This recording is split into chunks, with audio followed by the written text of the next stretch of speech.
Kira iya, itu salah satu alasan juga ya kita masuk ke dalam untuk bisa mempengaruhi, untuk bisa memberikan masukan, saran, pertimbangan, dan seperti saya sampaikan tadi memastikan semua arahnya itu tercapai, kemerdekaan Palestina tercapai, kemudian solusi dua negara ini benar-benar bisa terwujud. Oke, baik, terima kasih teman-teman sudah membersamai sampai hari ini, hari terakhir kita di Swiss. Jadi kemarin seperti kita ketahui bersama, Bapak Presiden hadir di Davos untuk menghadiri dua event yang kami kira cukup strategis. Yang pertama adalah penandatanganan charter dari Board of Peace atau Dewan Perdamaian yang merupakan bagian dari proses yang selama ini sudah kita lakukan dalam rangka menyelesaikan konflik, mencapai perdamaian dan menyelesaikan konflik serta rehabilitasi pasca konflik di Palestina, di Gaza pada khususnya. Seperti yang sudah saya sampaikan bahwa ini merupakan bagian dari pertemuan-pertemuan antara beberapa negara Islam dan beberapa negara yang penduduknya mayoritas Islam tentang situasi yang terjadi di Palestina, dan waktu itu kita mencapai suatu kesepakatan untuk juga melibatkan dunia internasional dalam proses ini untuk benar-benar bisa mencapai suatu perdamaian yang sifatnya permanen di Gaza, dan pertemuan tersebut kemudian dilanjutkan dengan pertemuan di Mesir, di Sharm el-Sheikh, yang kemudian kemarin ditandatanganilah charter dari apa yang disebut dengan Board of Peace.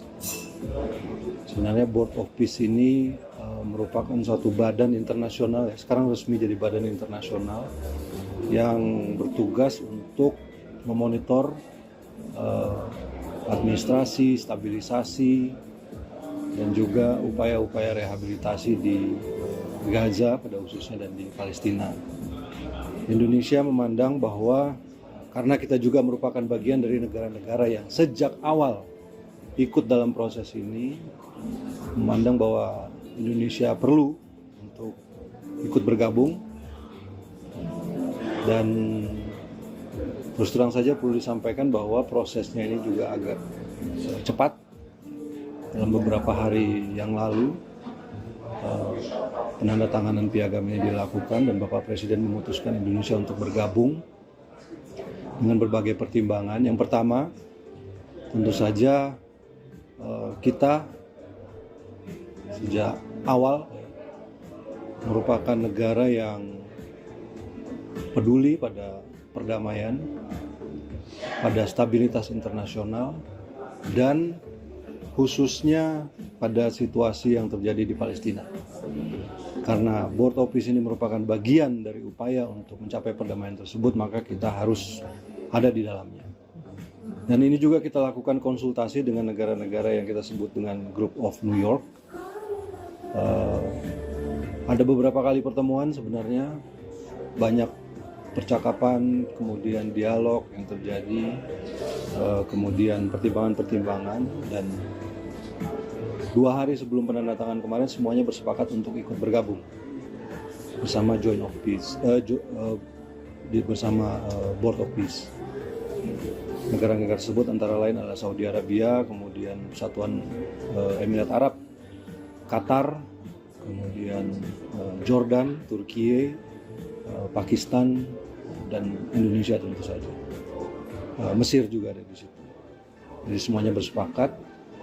Kemudian kita meyakini bahwa Board of Peace ini adalah sebuah langkah yang konkret setelah sekian lama untuk bisa mencapai apa yang kita harapkan di Palestina.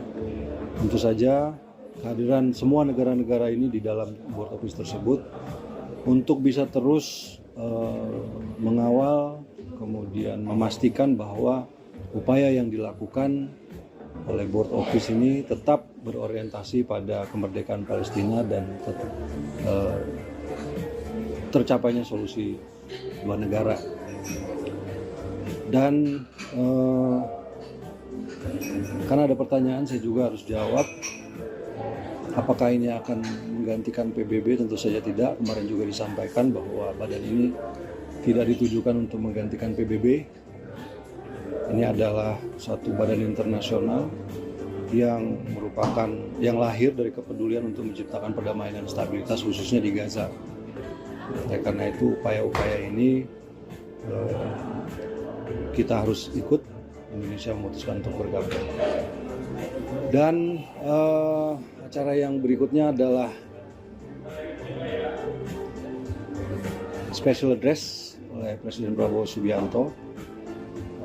Kemarin sudah kita saksikan juga sama-sama, yang pada intinya beliau menyampaikan, memaparkan arah kebijakan ekonomi Indonesia, hal-hal yang sudah dilakukan oleh pemerintah selama kurang lebih 15 bulan.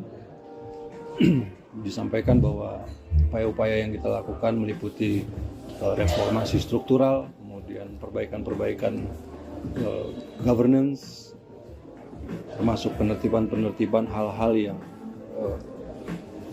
irreguler selama ini dan ilegal, kemudian meningkatkan efisiensi dari pemerintahan itu sendiri. Dan beliau juga menyampaikan program-program yang dilakukan pemerintah di bidang investasi sumber daya manusia. Karena tanpa sumber daya manusia yang berkualitas, apa yang kita inginkan dan kita cita-citakan bagi bangsa kita itu tidak akan terwujud. Dan dari beberapa respon yang kami dapatkan,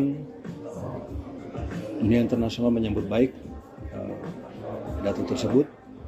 Kemudian juga saya kira ini membuat posisi Indonesia saat ini di dunia internasional berada di dalam satu tingkat yang saya kira jauh lebih tinggi. Kita ada bersama-sama dengan negara-negara lain yang dan menjadi negara yang diperhitungkan di dalam percaturan politik internasional. Saya kira itu saja. Pertanyaan? Dengan bergabungnya Indonesia ke BOP ini, apakah artinya Indonesia juga memiliki posisi yang lebih kuat untuk mendorong solusi diplomatik, misalnya daripada hanya misalnya mengecam dari luar forum gitu? Saya kira iya, itu salah satu alasan juga ya kita masuk ke dalam untuk bisa mempengaruhi, untuk bisa memberikan masukan, saran, pertimbangan, dan seperti saya sampaikan tadi, memastikan semua arahnya itu tercapai, kemerdekaan Palestina tercapai, kemudian solusi dua negara ini benar-benar bisa terwujud. Dan kemarin juga kita saksikan bahwa sesuai dengan apa yang menjadi peace proposal dari Presiden Trump, bahwa akan ada satu badan teknokratik ya, sifatnya teknokratik dari pihak Palestina. Kemarin juga sudah disampaikan juga, sudah ada. Jadi, kita akan terus melakukan upaya-upaya seperti yang disampaikan oleh Bapak Presiden. Kita harus memberikan perdamaian satu kesempatan, dan ini adalah sebuah kesempatan yang realistis karena tidak ada alternatif lain. Kalau selama ini banyak negara menyampaikan kecaman, menyampaikan statement, tetapi saya kira kehadiran Board of Peace ini dan langkah-langkah yang akan dilakukan ke depan itu merupakan sesuatu yang tangible sifatnya dalam rangka mencapai kemerdekaan Palestina. Mas Yugi, kalau agenda Bapak yang ke setelah ini Paris itu akan terbuka nggak Mas? Itu nggak terbuka. Oh, nggak terbuka. Kalau menanyakan soal Beliau memenuhi undangan Presiden Macron. pembicaraan terkait apa? Tidak. Kalau sikap Indonesia soal ini boleh nggak masuk konflik Amerika Serikat yang mau invasi Greenland, sikap Indonesia? Intinya kita ada dalam posisi non-aligned. Kita sadar bahwa dunia sekarang sangat dinamis situasinya, namun kita juga harus ingat bahwa ada kepentingan nasional yang harus kita jaga. Oleh karena itu kita selalu berpandangan bahwa apapun yang kita lakukan kita harus berpijak pada kepentingan nasional kita. Kita mengharapkan perdamaian, kita mengharapkan stabilitas seperti yang disampaikan juga kemarin oleh Bapak Presiden bahwa tanpa stabilitas, tanpa perdamaian tidak mungkin mencapai suatu keadaan yang di mana dunia ini makmur, di mana masyarakatnya makmur. Jadi saya kira itu yang menjadi posisi kita. Sudah? Oke, makasih. Thank you teman-teman. Ya, makasih nih. Mau lagi Mas Udi? Kalau ini lebih ke penasaran sih, kayak Indonesia kan kalau nggak salah the only Southeast Asian country yang masuk Board of Peace kan. Ada Vietnam. Oh, Vietnam. Vietnam ikut tapi nggak ikut. Oh, nggak ikut. Jadi kita itu sebagai founding members. Yang kemarin 20 tanda tangan itu founding members. Kita kan tapi maksudnya di Southeast Asia dan Malaysia juga yang dia lokal dalam peace gitu. Kalau itu memang tidak ada invitation ke Malaysia atau? Dari informasi yang saya dapat, ada 60 undangan yang disampaikan oleh Presiden Trump, tapi tidak diberi detail siapa-siapa saja. Dan dari 60 tersebut, yang 20 kemarin yang sebagai early responder dianggap sebagai founding members minta untuk tanda tangan. Memang ada 2 undangan, satu undangan untuk join Board of Peace dan ada juga undangan untuk ikut penandatanganan. Dan yang dipersyaratkan kemarin itu sebenarnya yang ikut penandatanganan adalah orang yang adalah negara yang setuju untuk bergabung. Tapi sebenarnya listnya cukup banyak kemarin, cuma karena tidak semuanya bisa hadir pada saat penandatanganan, jadi yang 20 inilah yang jadi founding members.